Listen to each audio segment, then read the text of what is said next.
بسم اللہ الرحمن الرحیم۔ السلام علیکم ناظرین، آپ کا میزبان علی رضا ارشد سہروردی پروگرام سفر ہدایت کے ساتھ آپ کی خدمت میں حاضر۔ اللہ کے بابرکت نام سے شروع جو بڑا ہی مہربان اور ہمیشہ رحم فرمانے والا ہے، اور کروڑوں درود حضور اکرم صلی اللہ علیہ وآلہ وسلم کی ذات پر اور آپ کی آل پر۔ ناظرین، لا الہ الا اللہ کہنا تو شاید بہت آسان ہے، مگر اس پر استقامت اختیار کرنا انتہائی مشکل اور کٹھن ہے، اور بالخصوص تب کہ جب حالات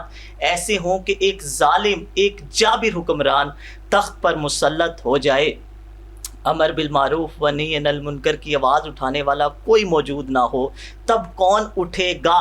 حق کی آواز بلند کرنے؟ وہی جس کے بارے میں نبی کریم صلی اللہ علیہ وآلہ وسلم فرما رہے ہیں کہ حسین منی و انا من الحسین، حسین مجھ سے ہے اور میں حسین سے۔ اور خواجہ غریب نواز کی مشہور ربائی شاہ است حسین، بادشاہ است حسین، دی است حسین، دی پناہ است حسین، سرداد نہ داد دست در دست یزید، حقا کے بنائے لا الہ است حسین۔ جی ہاں ناظرین، آج 10 محرم الحرام کو پروگرام سفر ہدایت میں ہم بات کریں گے فلسفہ کربلا کے حوالے سے، پیغام کربلا کے حوالے سے، اور اس حوالے سے بات کرنے کے لیے آج بھی اہم شخصیات ہمارے ساتھ اسٹوڈیوز میں تشریف فرما ہیں۔ جناب ڈاکٹر محمد ظفر اقبال جلالی صاحب، مفتی خلیل علیمی صاحب، مفتی محبوب الرحمان گولڑوی صاحب، ان تینوں احباب کی جانب بڑھتے ہیں، پروگرام کا آغاز کرتے ہیں، سوالات کا سلسلہ شروع کرتے ہیں۔ بہت شکریہ جی پروگرام میں تشریف آوری کا، اللہ تبارک و تعالیٰ قبول و منظور فرمائے، جو کچھ کہا سنا جائے اللہ تبارک و تعالیٰ حقیقی معنوں میں ہم سب کو اس پر عمل پیرا ہونے کی ہمت اور توفیق عطا فرمائے۔ آغاز ڈاکٹر صاحب آپ سے ہے، اور میں چاہوں گا کہ سب سے پہلے ہمارے لیے، ہمارے ناظرین کے لیے آغاز یہیں سے فرمائیے کہ یہ جو سرزمین کربلا ہے، اس کو پہلے بھی مصائب کے حوالے سے، آلام کے حوالے سے جانا جاتا تھا۔ جی بسم اللہ۔ شکریہ جناب۔ آج کے ایک اہم ترین پروگرام میں ہم جو نواسہ رسول جگر گوشہ بطول حضرت سیدنا امام علی مقام امام حسین رضی اللہ تعالیٰ عنہ اور دیگر شہدائے کربلا رضی اللہ عنہ کی بارگاہ میں خراج عقیدت پیش کرنے کی سعادت حاصل کر رہے ہیں، اللہ تعالیٰ ان کی عظیم شہادت اور بے مثال قربانی کا صدقہ چینل کے لیے، آپ کے لیے، ہم سب کے لیے، ہمارے سامعین ناظرین کے لیے جو ہے خیر و برکت کا باعث بنائے، اور ان عظیم ہستیوں کا تذکرہ مبارک سن کر ان کی پاکیزہ سیرت اور روشن کردار کو اپنانے کی توفیق عطا فرمائے۔ آمین آمین۔ باقی جو آپ کہہ رہے ہیں تاریخی طور پر اس طرح کے شواہد تو ملتے ہیں، اس زمین کا نام جو رکھا گیا کرب و بلا، اس کے ساتھ کوئی مناسبت تو تاریخی ضرور موجود تھی کہ وہاں پر اس طرح کے مصائب آلام کا پہلے بھی پایا جانا کسی صورت میں تھا، لیکن اس کو جو شہرت دوام حاصل ہوا ہے وہ تو حضرت امام علی مقام امام حسین رضی اللہ تعالیٰ عنہ کی شہادت کی بدولت ہوا ہے۔ بالکل ایسے ظاہر ہے یہ ایک واقعہ اتنا عظیم واقعہ ہوا تاریخی طور پر کہ اس کے اثرات آج بھی پوری دنیا میں اس طرح ہیں جس طرح اور کسی واقعہ کے بھی اتنے بڑے اثرات نہیں ہیں۔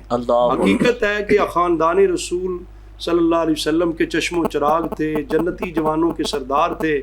نواسہ رسول ہونا بہت بڑا ان کا مرتبہ اور مقام تھا، بے شک ایسے۔ اور پھر ان کی جو قربانی ہوئی ہے اس کی صورتحال مختلف تھی۔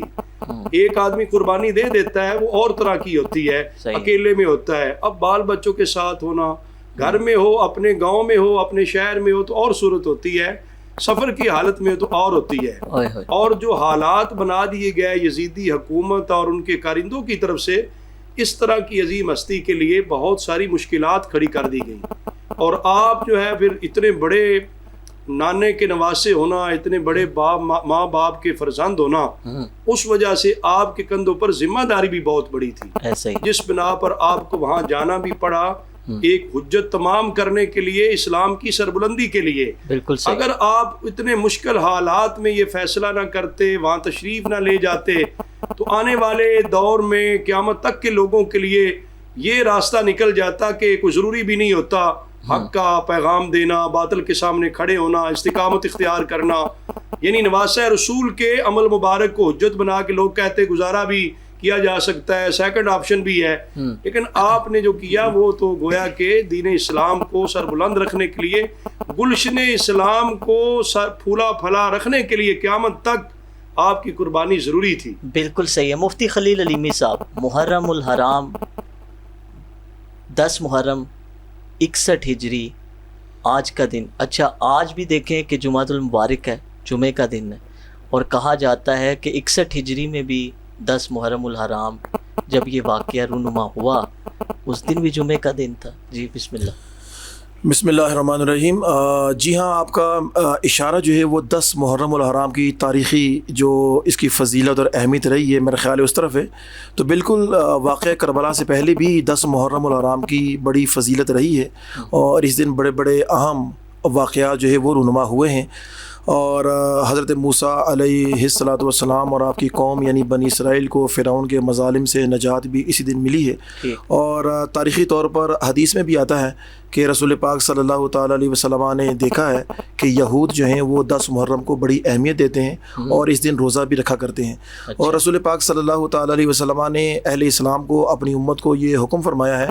کہ موسیٰ تو میرے بھائی ہیں اور یہ 10 محرم کو روزہ رکھنا ہمارے لیے زیادہ اہم ہے اور ہم اس کی زیادہ اہل ہیں اور زیادہ حقدار ہیں. تو آپ علیہ الصلاۃ والسلام نے 10 محرم الحرام کی اس اہمیت کے پیش نظر اپنی امت کو 10 محرم کو روزہ رکھنے کا بھی حکم فرمایا ہے. لیکن ساتھ میں آپ نے ارشاد یہ بھی فرمایا ہے کہ صوموا یوماً بعدہا او قبلہا او کما قال علیہ الصلاۃ والسلام، کہ مسلمانوں کو چاہیے کہ 10 محرم کو بھی روزہ رکھیں اور اسے ایک دن پہلے کا یا ایک دن بعد کا بھی روزہ رکھیں. وخالفوا الیہود، تاکہ یہودیوں کی تہذیب سے، ان کے تمدن سے، ان کے طریقہ کار سے، ان کے عبادت کے انداز سے اہل اسلام کی مخالفت ہو جائے اور فرق ہو جائے. تو یہاں پر یہ چیز بھی سمجھ میں آتی ہے کہ واقعہ کربلا نے جہاں حق اور باطل میں فرق کیا، تو یہاں پر رسول پاک صلی اللہ تعالی وسلم نے 10 محرم کی اہمیت کو جب اجاگر فرمایا روزہ رکھنے کا حکم دے کر، تو اس وقت بھی آپ علیہ السلام اپنی امت کو یہ تلقین کر رہے ہیں کہ روزہ بھی رکھو، لیکن اس طریقہ سے رکھو کہ تمہارا طریقہ، تمہاری عبادت جو ہے وہ یہود کی عبادت سے مختلف نظر آئے. تو یہاں سے ہمیں واقع کربلا کا بھی اور 10 محرم کو یہ سبق ملتا ہے کہ مسلمانوں کو اپنی تہذیب میں، اپنے تمدن میں اور اپنے طریقہ کار میں، چلنے پھرنے میں، فکر کے اندر، عمل کے اندر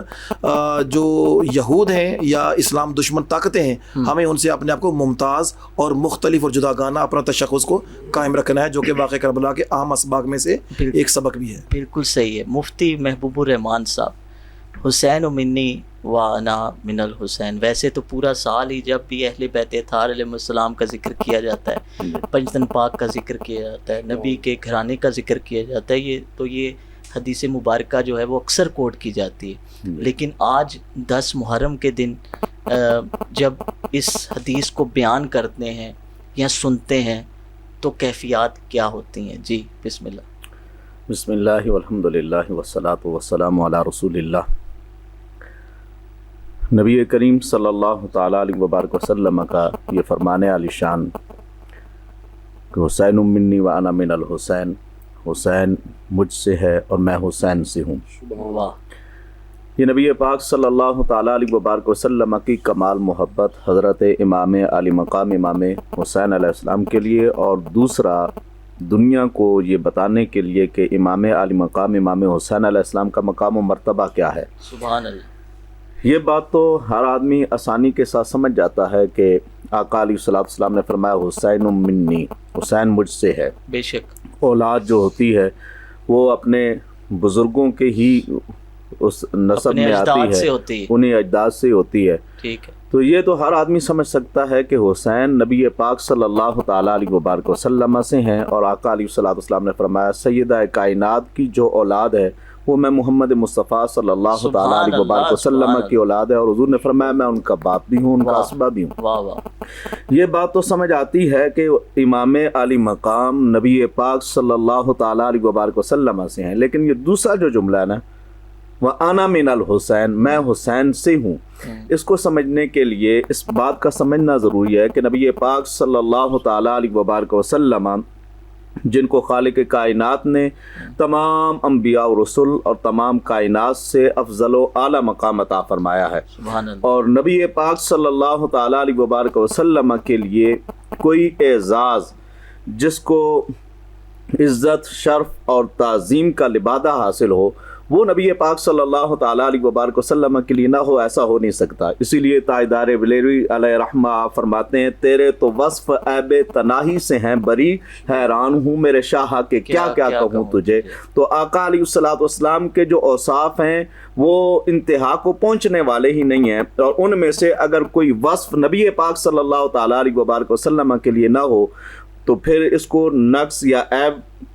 کوئی آدمی تصور کر سکتا ہے۔ تو نبی پاک صلی اللہ تعالیٰ علیہ وبارک وسلم نے فرمایا میں حسین سے ہوں، یعنی کہ جس وقت میدان کرب و بلا میں میرا یہ نواسا سید الشہداء امام علی مقام امام حسین علیہ السلام اپنی شہادت پیش کریں گے تو یہ شہادت در حقیقت شاہدی ہوگی، یہ نبی پاک صلی اللہ تعالیٰ علیہ وبارک وسلم کی شہادت ہوگی، اور دراصل یہ شہادت سلطان دین ہوئی، دراصل یہ شہادت سلطان دین، نبی پاک صلی اللہ تعالیٰ علیہ وبارک وسلم کی یہ شہادت، اور اس وجہ سے آقا علیہ الصلوۃ والسلام نے فرمایا وَأَنَا مِنَ الْحُسَيْن، میں بھی حسین سے ہوں، یعنی وہ شہادت کا ایک جو شہادت سری ہے، خیبر کے موقع پر نبی پاک صلی اللہ تعالیٰ علیہ وبارک وسلم کو زہر دی گئی، صرف شہادتین میں بھی اس کا ذکر کیا گیا کہ نبی پاک صلی اللہ تعالیٰ علیہ وبارک وسلم کے ایک نواسے امام حسن مجتبیٰ ان کو زہر دی گئی، یہ سری شہادت ہے، اور جہری شہادت امام علی مقام امام حسین علیہ السلام آپ کی یہ شہادت ہے۔ فرمایا حسین منی وانا من الحسین، حسین مجھ سے ہے، میں حسین سے ہوں، من احب حسینا فقد احبنی، جس نے میرے حسین سے پیار کیا اس نے مجھ سے پیار کیا۔ واہ واہ، بہت خوب جی۔ ڈاکٹر ظفر اقبال جلالی صاحب، اگر فلسفہ کربلا کو دیکھا جائے، پیغام کربلا کو دیکھا جائے، سفر کربلا کو دیکھا جائے تو دو تین چیزیں بہت زیادہ اہم ہیں اس حوالے سے ملتی ہیں ہمیں، وہ امام علی مقام کے فرامین میں بھی ملتی ہیں، آپ نے جو خطبے ارشاد فرمائے ان میں بھی ملتی ہیں، اور اس میں یہ اہم ترین بات جو ہے آپ نے فرمایا کہ میں امر بالمعروف و نہی عن المنکر کے لیے نکلا ہوں، میں اپنے نانا کی امت کی اصلاح کے لیے نکلا ہوں، اور نانا کی امت پر جمود و سکوت طاری ہو چکا ہے، میں اس کے لیے نکلا ہوں۔ اب مجھے بتائیں کہ وہ جمود و سکوت کون سا تھا ڈاکٹر صاحب، کہ نماز بھی ادا ہو رہی تھی، حج بھی ہو رہا تھا، تو پھر یہ فرمانا امام علی مقام کا کس طرح سے ہے؟ جی بہت ضروری آپ نے ماشاءاللہ یہ کویسچن کیا ہے۔ یہی سفر کربلا کے جو اہداف اور مقاصد ہیں ان کو سمجھنے سے یہ بات عیاں ہوتی ہے کہ اس وقت کے جو حالات تھے ان کے پیش نظر ملت اسلامیہ کو ایک اسلامی ریاست کا وجود چاہیے تھا، ٹھیک ہے، اور اسلامی نظام کا نفاذ چاہیے تھا۔ حضور نبی رحمت صلی اللہ علیہ وآلہ وسلم نے جو مدینہ منورہ میں ریاست مدینہ منورہ کو قائم فرمایا، خلفائے راشدین نے اس کے آگے جاری رکھا۔ اب وہ سلسلہ جب ناپید ہوتا جا رہا تھا، حالات ڈسٹرب ہو چکے تھے، اسلام کی حدود کو پامال کیا جا رہا تھا، تو نواسہ رسول جیسے آدمی کے لیے یہ گوارا نہیں تھا۔ میں نے پہلے بھی عرض کیا کہ ان کا رتبہ بڑا بلند ہے، ان کا مقام بڑا عالی ہے، ان جیسے آدمی کے لیے، جیسے ان کے ایک خطبے میں بھی ملتا ہے کہ مجھ جیسا آدمی یزید جیسے بندے کی بیعت کرے، یہ مطلب ان کا ایک مقام تھا۔ آقا حضور علیہ الصلوۃ والسلام یہ ایسے ہی تو نہیں نا ان الحسن والحسین سیدہ شباب آل جنہ کا جنتی جوانوں کا سردار ڈکلیئر کرنا آقا حضور علیہ السلام کی زبان مبارک سے، یہ گویا کہ اتنے بڑے امتحان سے آپ نے گزرنا تھا۔ اور میں تو سمجھتا ہوں کہ اگر کوئی بندہ مقام حسین نہ سمجھتا ہو ایز اے مسلم،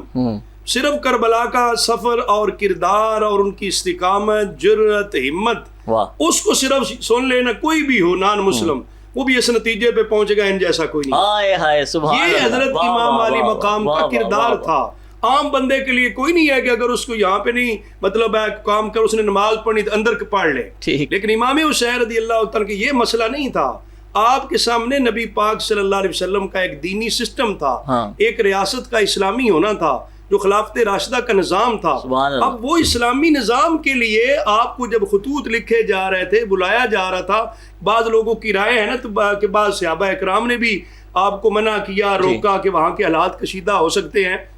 ہر ایک کی اپنی اپنی رائے تھی، لیکن شریعت کہتی ہے کہ حجت تمام بھی کرنی چاہیے۔ حضرت امام علی مقام امام حسین رضی اللہ تعالیٰ حجت تمام کی، اور رب کی طرف سے یہ مقدر تھا کہ آپ جیسے ہی پھر قربانی بھی دینا،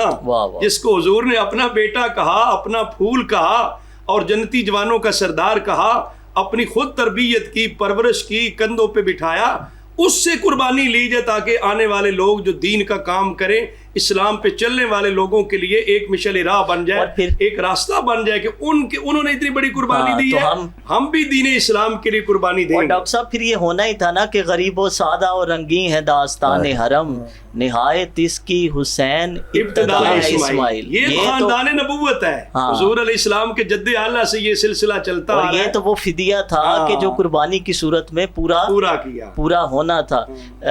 مفتی خلیل علیمی صاحب، علی کے لال سے مت کر سوال بیعت کا،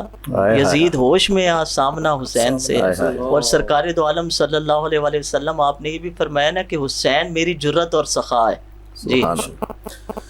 بالکل، یزید ایک جابر حکمران اپنی تمام تر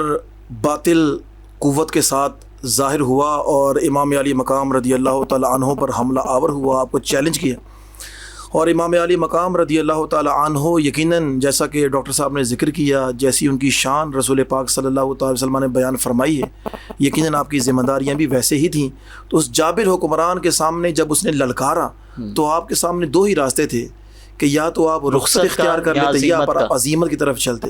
لیکن آپ کی شان کا اور آپ کے منصب کا تقاضا تھا، اور جو کائنات کے لیے باطل قوت جب للکاریں تو اہل حق کو ان باطل قوتوں پر کیسے جھپٹنا چاہیے، اس مثال کو جو سیٹ کرنا تھا وہ امام علی مقام رضی اللہ تعالیٰ عنہ کا ہی منصب تھا۔ اور یہ فرمان بھی ہے نا کہ سب سے بڑا جہاد جابر ظالم حکمران کے سامنے کلمہ حق تو بلند کرنا، تو وہ کلمہ حق انہوں نے بلند کیا، اور اس جابر حکمران کو جو ہے وہ تاریخ سے مٹا کر رکھ دیا، اور اہل حق کا پرچم بلند کیا۔ اور آج بھی ہم 14.5 سال کے بعد بیٹھے ہیں تو الحمدللہ امام علی مقام رضی اللہ تعالیٰ عنہ کی جرت اور بہادری جو ہے، ان کی شجاعت جو ہے، ان کے پرچم آج بھی سر بلند ہیں۔ وہ آپ نے مٹانے کی بات کی نا کہ کلامی معاف ہوا ہے نا کہ یزیدیت کو ہوئے سر نگو زمانہ ہوا بلند آج بھی لیکن علم حسین۔ جی، تو آپ کی شہادت جو ہے وہ اس قدر عظیم الشان تھی، اور واقعہ کربلا کے تمام پہلو جو ہیں اگر ہم ایک ایک کر اس پر ڈسکشن کریں، اس کو بڑے اس کی فضیلت اور اہمیت ہے، لیکن بطور خاص واقعہ کربلا میں جرت و بہادری دکھاتے ہوئے جو آپ نے جام شہادت نوش کیا، وہ شہادت کی بڑی عظمت اور فضیلت ہے۔ حضرت ام سلمہ رضی اللہ تعالی عنہا خود فرماتی ہیں، روایت کرتی ہیں کہ فرشتہ ہمارے گھر میں آیا، رسول پاک صلی اللہ تعالی وسلم موجود ہیں، حضرت امام حسین رضی اللہ تعالیٰ عنہ گھر میں موجود ہیں۔ اس فرشتے نے آ کر رسول پاک صلی اللہ تعالی وسلم کو خبر دی کہ یہ آپ کا بیٹا جو ہے وہ قتل کر دیا جائے گا، شہید کر دیا جائے گا، اگر آپ چاہیں تو اس جگہ کی میں مٹی بھی آپ کو دکھا سکتا ہوں۔ تو رسول پاک صلی اللہ تعالی وسلم کو اس جگہ کی مٹی بھی دکھا دی گئی جو کہ سرخ رنگ کی تھی۔ تو اس بات سے پتہ چلتا ہے کہ حضرت امام علی مقام رضی اللہ تعالیٰ عنہ کا یہ کلمہ حق بلند کرنا میدان کربلا میں اس قدر عظیم الشان اور فضیلت رکھتا ہے کہ رسول پاک صلی اللہ تعالیٰ علیہ وسلم نے ایک طرح سے اس کی پیشن گوئی پہلے سے دے دی تھی، اور تمام صحابہ میں یہ علم تھا، سب کو معلوم تھا کہ امام علی مقام رضی اللہ تعالیٰ عنہ جو ہے وہ ایک جابر سلطان کے سامنے کلمہ حق کہتے ہوئے کربلا کے میدان میں یہ شہادت جو ہے وہ نوش کریں گے۔ بالکل صحیح۔ مفتی محبوب الرحمان صاحب، دو باتیں میرے ذہن میں آ رہی ہیں۔ وہ کسی نے کہا کہ جیسے کوئی نمازی چلے کعبے کی طرف، اس طرح کربلا میں ہے جانا حسین کا۔ فرزدق سے ملاقات ہوئی نا راستے میں،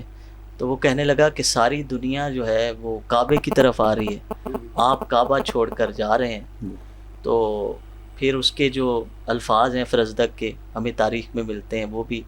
کہ تلواریں جو ہیں وہ یزید کے ساتھ ہیں اور دل جو ہے وہ کوفیوں کے وہ آپ کے ساتھ ہیں۔ اور پھر ایک اور بات کہ آج ہم دیکھتے ہیں کہ مساجد میں رونق ہے، تو کسی نے اس حوالے سے بھی کہا کہ رونق ہے مساجد میں شبیر کے صدقے سے، ممبر بھی حسینی ہے، اعضاء بھی حسینی ہے۔ امام علی مقام یہ جانتے تھے نا کہ آنے والے وقت میں یہ ہوگا، تو اسی لیے وہ بظاہر طور پر اس وقت کعبہ چھوڑ کر جا رہے تھے، لیکن آپ یہ جانتے تھے کہ یہ جو رونق مساجد میں رہے گی اور یہ جو ممبر رہے گا اور یہ جو اذان رہے گی، یہ صبح قیامت تک حسینی رہے گی۔ جی، میں اس حوالے سے عرض کرنا چاہوں گا کہ حضرت امیر معاویہ رضی اللہ تعالیٰ عنہ جس وقت آپ کا وصال ہونے لگا تو اس سے قبل آپ نے یزید سے یہ کہا کہ اگر تو ولی عہد بننا ہی چاہتا ہے، حکومت کو لینا چاہتا ہے، تو ان 3 ہستیوں کو راضی کر کے پھر تو حکومت کو اپنے ہاتھ میں لینا۔ ان میں امام علی مقام امام حسین علیہ السلام، دوسری حضرت عبداللہ ابن زبیر رضی اللہ تعالیٰ عنہ، تیسری حضرت عبداللہ ابن عمر رضی اللہ تعالیٰ عنہ۔ ان ہستیوں کو اگر تو نے راضی کر لیا، یہ راضی ہو گئے، تو پھر تو اپنی حکومت جو ہے وہ چلا سکتا ہے۔ اس نے الٹا نظام شروع کیا۔ اچھا، یہ شریعت کا تارک بھی خود بن بیٹھا اور خلاف شرع امور کو سر انجام دیتا، اور پھر اس نے یہاں تک کہ ولید کے ذریعے سے اس نے یہ مطالبہ کیا کہ امام علی مقام امام حسین علیہ السلام وہ جو ہیں وہ بیعت کر لیں۔ اب امام علی مقام امام حسین علیہ السلام کو جس وقت دن کے وقت بلایا جاتا ہے تو آپ نے فرمایا یہ وقت تو ایسا ہے کہ جس میں گورنر آرام کرتا ہے اور کسی کو اپنے دربار میں نہیں بلاتا، ہمیں اس وقت کیوں بلایا جا رہا ہے؟ تو اس وقت امام علی مقام امام حسین علیہ السلام کی دوربینی دیکھیں، اتقوا بفراست المومن فإنه ينظر بنور اللہ، وہ نور الہی سے دیکھ کر آپ نے فرمایا لگتا ایسے ہے کہ حضرت امیر معاویہ رضی اللہ تعالیٰ عنہ کا وصال ہو گیا۔ اور جس وقت آپ پہنچے نا ولید کے پاس تو اس وقت اس نے یہی کہا کہ ان کا وصال ہو گیا ہے اور ابھی آپ جو ہے یزید کی بیعت کر لیں، تو آپ نے فرمایا میرے جیسے کے لیے یہ مناسب نہیں ہے کہ چھپ کر بیعت کرے۔ تو آپ نے بیعت کرنے سے انکار کیا۔ کرتے قبول بیعت فاسق وہ کس طرح، دست محمدی پہ تھی بیعت حسین کی۔ تو پھر امام علی مقام امام حسین علیہ السلام کا جب مدینہ المنورہ میں رہنا دشوار ہوا، نبی پاک صلی اللہ تعالیٰ علیہ وبارک وسلم کے روضہ اطہر پر جس وقت حاضر ہوتے ہیں، روتے ہیں، گڑ گڑاتے ہیں، اور سیدہ کائنات سیدہ فاطمہ الزہرا سلام اللہ تعالیٰ علیہا کے روضہ اطہر پہ حاضر ہوتے ہیں، ایسے روتے ہیں جس طریقے سے چھوٹا بچہ روتا ہے، اور سسکیاں آپ کی بھر آتی ہیں۔ اور پھر مدینہ المنورہ سے روانہ ہو کر آپ آتے ہیں مکہ میں، جو امن والا شہر کہلاتا ہے، اور اس جگہ جس وقت آپ نے دیکھا کہ لوگ امام علی مقام امام حسین علیہ السلام کو قتل کرنے کے درپے ہیں، اور حاجیوں میں ایسے لوگوں کو جو فتنہ پرور ہیں ان کو چھپا دیا گیا ہے۔ تو ٹرینڈ ایسے لوگ تھے جو یہ چاہتے تھے کہ امام علی مقام کو اسی جگہ پر قتل کر دیا جائے۔ اور آپ نے جو بات کی اس سے ایک شعر میرے ذہن میں آ رہا ہے، ڈاکٹر ظفر اقبال جلالی صاحب بھی تشریف فرمائے کہ شہر کیوں چھوڑ کے جاتا ہے نواسا تیرا، شہر کیوں چھوڑ کے جاتا ہے نواسا تیرا، یا نبی ایسی بھی کیا بات مدینے میں ہوئی۔ اللہ اکبر، اللہ اکبر۔ تو آپ نے پھر مکہ المکرمہ میں ایک تو یہ چیز، اور دوسرا یہ ہے کہ کوفہ والوں کے خطوط تھے، آپ نے ہزاروں کی تعداد، جی آپ نے اس وجہ سے احرام جو آپ نے باندھا ہوا تھا حج کا اس کو عمرے میں تبدیل فرمایا، اور آپ وہاں سے رخت سفر باندھتے ہیں، اور پھر راستے میں فرزدق بھی ملتا ہے، راستے میں حضرت امام مسلم بن عقیل کی شہادت کی خبر بھی ملتی ہے۔ لیکن اس کے باوجود امام علی مقام امام حسین علیہ السلام آپ میدان کربلا کی طرف روانہ ہوتے ہیں، کیونکہ آپ کو پتہ تھا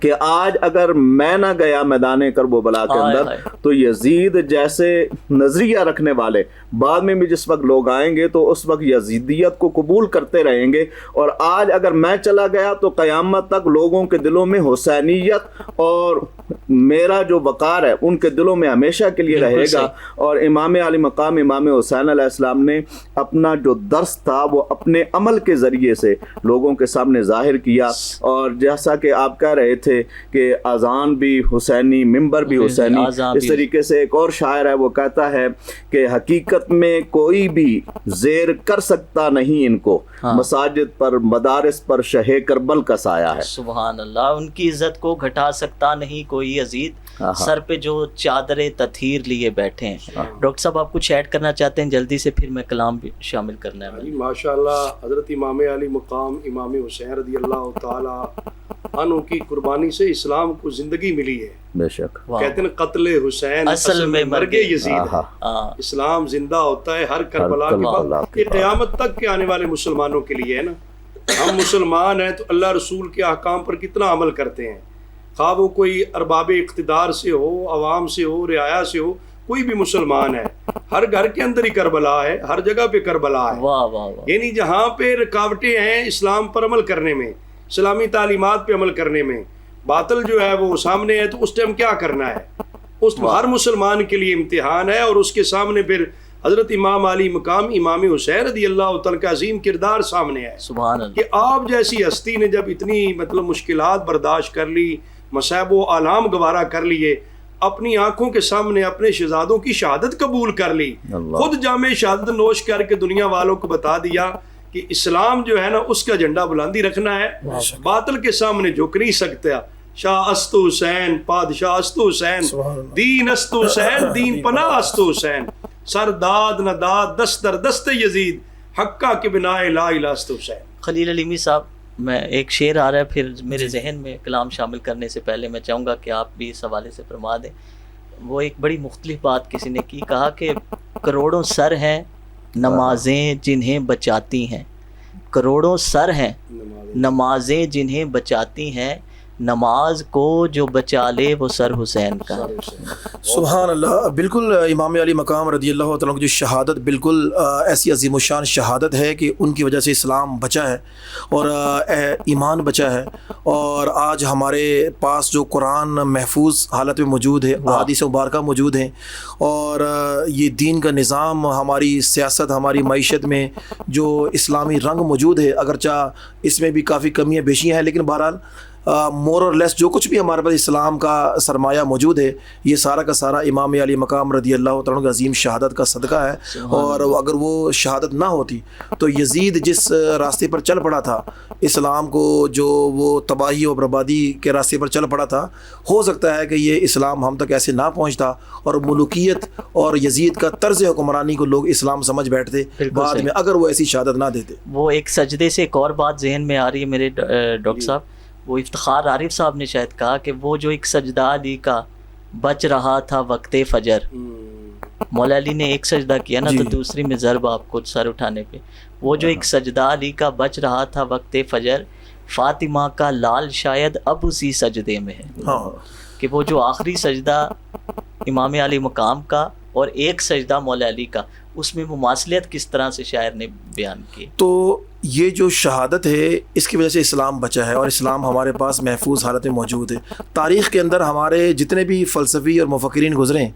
انہوں نے امام علی مقام جیسی پرسنالٹی کو ہر دور میں مس کیا ہے، اور انہوں نے یہ خواہش کی ہے کہ ہر دور میں ایک حسینی کردار کا رہنما اور راہبر اہل اسلام کے پاس ہونا چاہیے. جیسا کہ اقبال نے کہا ہے کہ قافلہ حجاز میں ایک بھی حسین نہیں، گھر چاہے تابدار ابھی گیسوئے دجلہ و فرات. صبر حسین بھی ہے عشق، صدق خلیل بھی ہے عشق، صبر حسین بھی ہے عشق، مار کے وجود میں بدر و حنین بھی ہے عشق. تو سب اس کو قافلہ حجاز جو ابھی چل رہا ہے، تو اس میں اقبال نے بھی مس کیا ہے کہ امام حسین جیسے کردار کا، عظیم الشان کردار کا جو ہے نا ہمارے پاس راہبر ہونا چاہیے. تو یقیناً جو آج دور گزر رہا ہے، اس میں بھی عالم اسلام ایک راہبر، ایک اچھے حکمران سے محروم ہے. اللہ سبحانہ و تعالیٰ کی بارگاہ میں دعا ہے کہ یہ واقعہ شہادت اور کربلا کی جو عظیم شہادت، اس کے صدقے میں عالم اسلام کو اچھا راہبر اور حکمران عطا فرمائے. بالکل سید جی، ایک کلام ہے نیا کلام، اس کے چند اشعار میں پیش کرنے کے ساتھ. دل میں عشق غم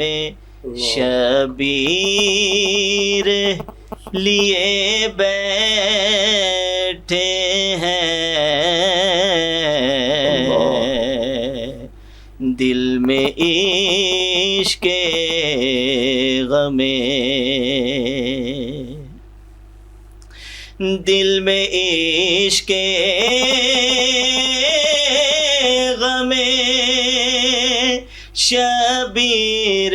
لیے بیٹھے ہیں، گویا ہم خلد میں جاگیر لیے بیٹھے ہیں، گویا ہم خلد میں. ان کی عزت کو گھٹا سکتا نہیں کوئی یزید، ان کی عزت کو گھٹا سکتا نہیں کوئی یزید، سر پہ جو چادر تطہیر لیے بیٹھے ہیں، سبحان اللہ سبحان اللہ، سر پہ جو چادر حضرت حر کی طرح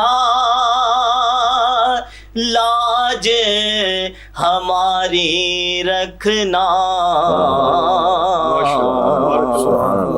حضرت حر کی طرح حضرت حر کی طرح لاج ہماری رکھنا بس تمنا یہی دلگیر لیے بیٹھے ہیں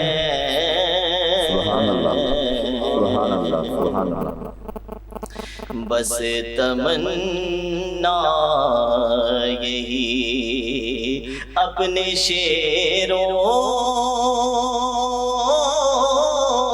سے نہ کیوں درد کی خوشبو آئے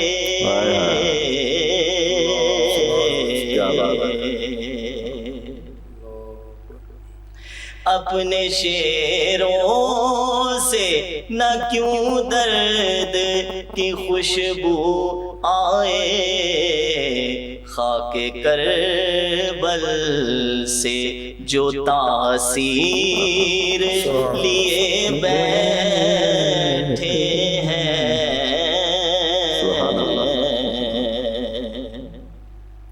خاک کربل سے جو جس کا میں مولا ہوں اس کے ہے علی مولا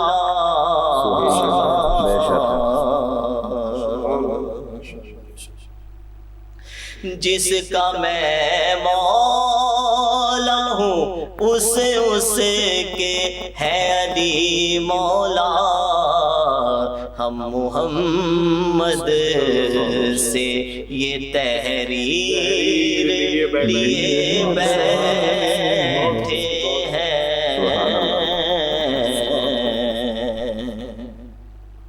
ہم محمد سے نسبت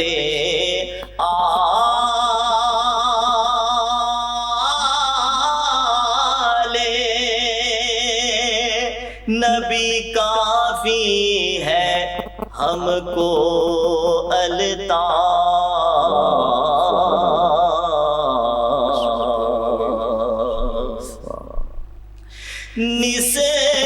نسبت آل نبی کافی ہے مجھ کو الطاف اپنی بخشش کی یہ تدبیر لیے بیٹھے ہیں دل میں عشق غم شبیر لیے بیٹھے ہیں گویا ہم خلد میں سبحان اللہ ماشاءاللہ بہت آپ احباب کا ذوق سماعت اللہ تبارک و تعالیٰ اس میں مزید برکتیں عطا فرمائے سب کی حاضری قبول فرمائے ڈاکٹر ظفر اقبال جلالی صاحب پھر مفتی صاحب کو شامل کرنا ہے ہر فرد کا جذبہ دیکھ کر محسوس ہوتا ہے کہ یہ کربلا کا واقعہ اسی کے لیے رونما ہوا ہے اون محمد کو دیکھ لیں علی اکبر کو دیکھ لیں علی اصغر کو دیکھ لیں حضرت قاسم کو دیکھ لیں حضرت عباس علمدار کو دیکھ لیں اور تمام شہدائے کربلا کو دیکھ لیں جی یقیناً جی اس پاک خاندان کے پاک افراد جو تھے ان کی قربانیاں ان کی شہادتیں ایک عظیم قربانیاں اور بے مثال شہادتیں تھیں جس کی بدولت ملت اسلامیہ کو دین اسلام کی تعلیمات پر عمل کرنا آسان ہوا ایک راستہ میسر آیا جس راستے پہ چل کر اللہ تعالیٰ کی رضا اور خوشنودی حاصل کی جا سکتی ہے اور پھر یہ اتنا مشکل ترین مرحلہ تھا جس میں حضرت امام علی مقام امام حسین رضی اللہ تعالیٰ عنہ نے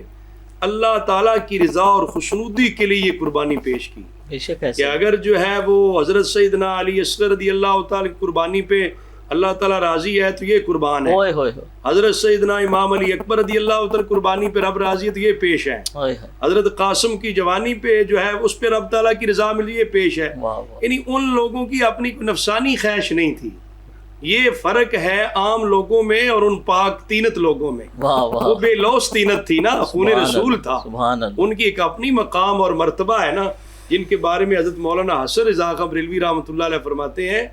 ان کی پاکی کا خدائے پاک کرتا ہے بیان, آیت تطہیر سے ظاہر ہے شان آل بیت, بے اجازت ان کے گھر میں جبریل بھی آتے نہیں, قدر والے جانتے ہیں قدر و شان آل بیت. سر کٹانا جان دینا کوئی تجھ سے سیکھ جائے, جان عالم ہو فدا اے خاندان آل بیت. یہ جو خاندان آل بیت کے چشم و چراغ تھے, انہوں نے جس صبر, جس تحمل, جس استقامت کا مظاہرہ کیا, اور کربلا کی سرزمین میں دیکھیں جو شہادتیں ہونے کے بعد جس طرح اس پاک خاندان کی جو مستورات حرم حضرت سیدنا امام زین العابدین رضی اللہ تعالی ان کو جس طرح قیدی بنا کے یزیدی افواج لے کر آئے, اور ان کے سامنے حضرت امام علی مقام امام حسین رضی اللہ تعالیٰ عنہ اور دیگر شہدائے کرام کی جو بے گورو کفن لاشیں پڑی تھی, اس منظر کو کوئی دیکھ کے گھر کا فرد کیا محسوس کر سکتا ہے؟ یہ میں سمجھتا ہوں جب سارے واقعہ کو دیکھا جائے نا تو لگتا ہے کہ یہ اسی خاندان کا حصہ تھا. اتنی بڑی آزمائش اور اتنا بڑا صبر آل نبی کا کام تھا, آل نبی کر گئے, کوئی نہ لکھ سکا. یہ نصاب جو ہے انہی نے بنانا تھا, یہ نصاب انہوں نے ڈیزائن کرنا تھا, عمل کر کے دکھانا تھا. اتنے بڑی مطلب مسائل و مشکلات کے اندر خاندان رسول کے ایک ایک فرد نے بڑی ہمت, حوصلہ, حکمت اور بڑی جرت کے ساتھ جو اسلام کی وہ بات اور طرف نہ چلی جائے. قرآن کریم میں ارشاد فرمایا گیا نا کہ جب وہ حضرت ابراہیم علیہ السلام سے اللہ تبارک و تعالیٰ نے فرمایا کہ تم نے اپنے خواب کو سچا کر دکھایا, بے شک یہ بہت بڑی آزمائش تھی. ایسا ہی ہے نا, ایسی حاضر بلا المبین کا. ہاں وہ بڑی, اور لیکن وہ اس وقت تو وہ دمبا آ گیا, لیکن وہ چھری جو ہے وہ چلنی تھی امام علی مقام امام حسین علیہ السلام کے گردن پر. تو فدیہ وہ تب وہ ادھر شاہ صاحب آئے نا, حسن شاہ صاحب, تو وہ کہنے لگے کہ جو لوگ کہتے ہیں نا کہ وہ فدیہ دمبا تھا یا صبح قیامت تک ذبح ہونے والے جو ذبیحہ ہیں وہ ہوں گے, تو کہتے ہیں آپ صرف ایک بات نوٹ کر لیں کہ جتنے بھی جانور ذبح کیے جاتے ہیں ان کی گردن پہ اس طرح سے چھری رکھی جاتی سیدھی, لیکن حضرت اسماعیل علیہ السلام کی الٹا چھری یہاں پہ رکھی گئی تھی. تو کہتے ہیں اگر وہ چھری وہ والی ہوتی, وہ فدیہ ہوتا, تو چھری یہاں پہ نہیں یہاں پہ چلتی جانور کے. وہ چھری جو وہاں پہ رکی تھی وہ چلی پھر جب امام علی مقام سجدے میں تھے. ایسا ہی ہے نا ظفر جی, حضور علیہ السلام کا خاندان مبارک ہے جی, وہ جد ہیں,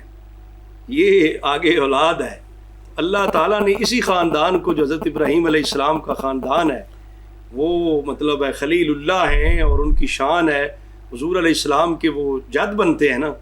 تو یہ آقا حضور علیہ السلام کو اللہ نے ساری شان دی ہے نا, کہ اجداد میں اتنے بے مثال شہادتیں قربانیاں, آگے پھر اولاد پاک میں اتنی شہادتیں اور قربانیاں, یہ نبی پاک صلی اللہ علیہ وسلم کے حصے میں.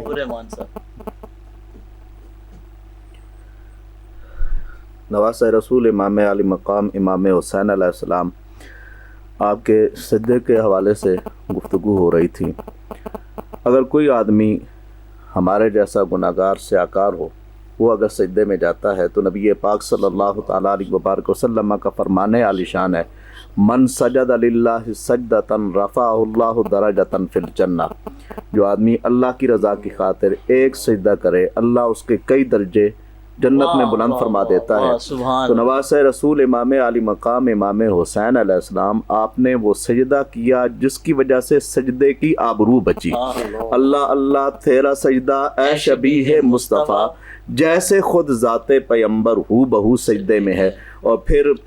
اس کے باوجود جب آپ نے اپنے خاندان کے وہ چشم و چراغ, چاہے اون و محمد ہوں, چاہے علی اصغر ہوں, چاہے علی اکبر ہوں, ان سب کو جس وقت راہ خدا میں پیش کر دیا, اس کے بعد بھی اللہ تعالیٰ کا شکر ادا کر رہے ہیں اور اس کی رضا پہ راضی ہیں. یہ فقط امر ہوا فاطمہ کے جانی سے, یہ فقط امر ہوا فاطمہ کے جانی سے مشکلیں جتنی بھی آئیں کاٹیں سبھی آسانی سے. یہ کام امام علی مقام امام حسین علیہ السلام کا تھا. صبر و استقامت کا پہاڑ امام علی مقام امام حسین علیہ السلام کی ذات گرامی ہے. سید السجاد امام زین العابدین علیہ السلام آپ فرماتے ہیں کہ جس وقت 9 محرم الحرام کو شمر نے نواز رسول امام علی مقام امام حسین علیہ السلام اور آپ کے خاندان پر جس وقت حملہ کرنا چاہا تو آپ نے فرمایا آج کی رات ہمیں دے دی جائے اور اس رات میں ہم اللہ کی عبادت کرنا چاہتے ہیں. جس نے پوری زندگی اطاعت خداوندی میں اطاعت رسول میں گزاری اور نبی پاک صلی اللہ تعالیٰ علیہ وبارک وسلم کے ہو بہو ہیں، وہ بھی آخری یہ رات جب آتی ہے تو آپ فرماتے ہیں کہ اس رات کی ہمیں مہلت دی جائے اور اس رات میں آپ چراغ گل کروا دیتے ہیں. اور امام زین العابدین علیہ السلام فرماتے ہیں میں بیمار تھا، اٹھنے کے قابل نہیں تھا. جس وقت آپ نے سارے خاندان والوں کو اکٹھا کیا نا تو میں بھی خیمے سے اٹھ کر امام علی مقام امام حسین علیہ السلام کے پاس آیا. آپ نے بڑا فصیح و بلیغ خطبہ ارشاد فرمایا اور خطبہ دینے کے بعد آپ نے فرمایا جو جانا چاہتا ہے وہ چلا جائے، یہ میرے خون کے پیاسے ہیں، میں کسی کا کوئی گلا شکوہ نہیں کروں گا. کل قیامت والے دن کوئی کسی کی گرفت نہیں ہوگی اور نبی پاک صلی اللہ تعالیٰ علیہ وبارک وسلم کے حضور تمہاری شفاعت بھی ہوگی. میں کسی سے کوئی گلا شکوہ نہیں کروں گا. تو امام زین العابدین علیہ السلام آپ فرماتے ہیں آپ نے فرمایا کہ کیا کر دو، چراغ گل کر دو، ان کو بجھا دو، جس نے جانا ہے وہ جائے. اب دیکھیں نا آپ کا اعتماد دیکھیں. آپ نے فرمایا جس وقت گل ہو گئے نا، پھر آپ نے جس وقت سب سے پہلے فرمایا کہ چراغ کو روشن کرو تو آپ نے فرمایا عباس چراغ کو روشن کرو. یہ حضرت عباس رضی اللہ تعالیٰ عنہ کی وفا امام علی مقام امام حسین علیہ السلام کے ساتھ اور ان رفقا کی جو امام علی مقام امام حسین علیہ السلام کا ہمیشہ ساتھ دیتے رہے اور انہوں نے کبھی بھی آپ کا ساتھ نہ چھوڑا. ہزاروں میں تھے 72 تن ہی تسلیم و رضا والے، حقیقت میں خدا ان کا تھا اور وہ تھے خدا والے. اور حسین ابن علی کی کیا مدد کر سکتا تھا کوئی، وہ خود مشکل کشا تھے اور تھے مشکل کشا والے. مفتی خلیل علی مرزا جی بالکل. جو واقعہ کربلا ہے یہ اپنے اندر بے شمار اسباق ہمارے لیے رکھتا ہے. میرا یہ خیال ہے کہ واقعہ کربلا کو اگر ہم اپنی زندگی کے ساتھ تھوڑا جوڑ کر اس کو ذرا سمجھنے کی کوشش کریں جی تو ہمارے جس دور میں ہم زندہ ہیں، ہماری سوسائٹی پر جو اثرات ہیں اگر ہم اس کو واقعہ کربلا کی روشنی میں دیکھیں تو ہماری سوسائٹی میں امپیشنس، بے صبری، انٹالرنس، عدم برداشت بہت زیادہ بڑھ چکی ہے. اور ظاہر ہے کہ واقعہ کربلا جو ہے یہ صبر کا اور استقامت کا ہمیں بہت اعلیٰ سبق دیتا ہے. اور اسی طریقے سے آپ نے جیسے کہا کہ واقعہ کربلا میں بچے یتیم بھی ہوئے تو یتیموں کے لیے بھی اس واقعے میں سبق ہے اور شہادتیں بھی ہوئیں، زندگیاں چلی گئیں تو یہ بھی سبق ہے ہمارے لیے کہ حق کے راستے میں بڑی سے بڑی قربانی بھی اہل اسلام کو دینی پڑ سکتی ہے. تو میں یہ سمجھتا ہوں کہ آج کے دور میں جب ہم یہ واقعہ ڈسکس کر رہے ہیں اس کے مختلف پہلوؤں پر ان بزرگ شخصیات نے روشنی بھی ڈالی ہے، تو میں یہ سمجھتا ہوں کہ ہمیں آج کے دور میں یہ چاہیے کہ اپنی زندگیوں کے اندر برداشت اور تحمل اور صبر کو لے کر آئیں. جیسا کہ ہماری اولادیں، ہمارے جو بچے ہیں، ہمارے طالب علم جو ہیں، ہمارا معاشرہ جو ہے وہ عدم برداشت کا شکار ہو کر حکومتوں کے خلاف، ہماری گورنمنٹ کے خلاف، ہمارے اداروں کے خلاف ہم لوگ خود ہی بول رہے ہیں. تو یہ ایک عدم برداشت کا پہلو ہے، ایک بے صبری کا پہلو ہے. ہمیں واقع کربلا کی روشنی میں اور ان قربانیوں کے روشنی میں یہ چیز کو دیکھنا چاہیے کہ یہ ملک ہمارے لیے ایک بہت بڑی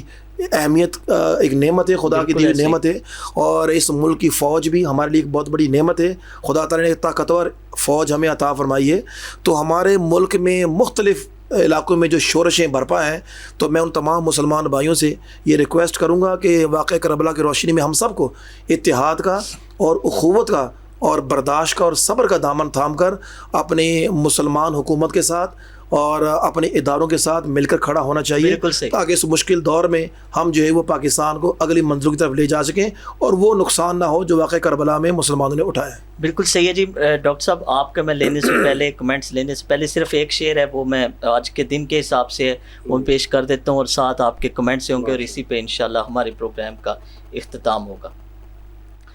خدا کی راہ میں لٹتی ہے کائنات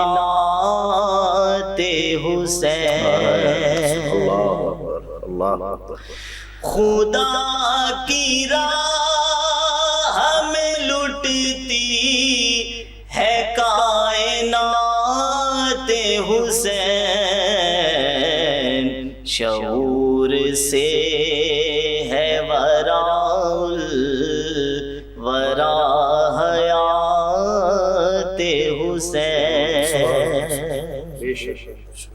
ریاض حشر میں تیری نجات کی ضامر، ریاض حشر میں تیری نجات کی ضامن ہے ہو بذات محمد، ہے ہو بذات حسین، شعور سے ہے ورا حیات حسین۔ سبحان اللہ۔ ماشاء اللہ، بہت خوب جناب۔ میں تو آخر میں یہی کہوں گا، چونکہ جو یہ یوم مبارک ہے حضرت امام عالی مقام امام حسین رضی اللہ تعالیٰ عنہ کی عظیم شہادت اور بے مثال قربانی اور دیگر رفقائے کربلا کی بارگاہ میں خراج عقیدت پیش کرنے کا ہے۔ پوری ملت اسلامیہ کو چاہیے ان پاک ہستیوں کا ذکر بڑی محبت، احترام، تعظیم، تکریم کے ساتھ بجا لائیں، ان کی پاکیزہ سیرت اور روشن کردار سمجھیں، ان جیسا دین اسلام پر قائم رہنے کا جذبہ پیدا کریں، آنے والی نسلوں کو بھی باطل کے اثرات بد سے بچائیں اور اسلام کی تعلیمات پر عمل کرنا سکھائیں، اور ان کا ذکر مبارک خوب کریں اور بڑھ چڑھ کے کریں، ان کے نام پہ پروگرام کریں، محافل کریں۔ جس طرح ہر سال جامعہ اسلام آباد میں آپ کا یوم مبارک منایا جاتا ہے، آپ بھی ماشاءاللہ اس میں بڑی خوبصورت منقبت پیش کرتے ہیں، علماء کرام خطابات فرماتے ہیں، تو لہذا چاہیے کہ ان کا تذکرہ مبارک عقیدت و محبت سے کیا جائے۔ بہت شکریہ جی، ہمارے پروگرام کا وقت ختم ہوا چاہتا ہے، انشاءاللہ آپ سے ملاقات ہوگی نیکسٹ پروگرام میں نئے مہمانوں اور موضوع کے ساتھ۔ تب تک اپنا اور اپنے حلقے احباب میں عزیز و اقارب کا بہت سا خیال رکھیے گا، اور علی رضا ارشد سہروردی کو دیجیے اجازت۔ اللہ نگہبان۔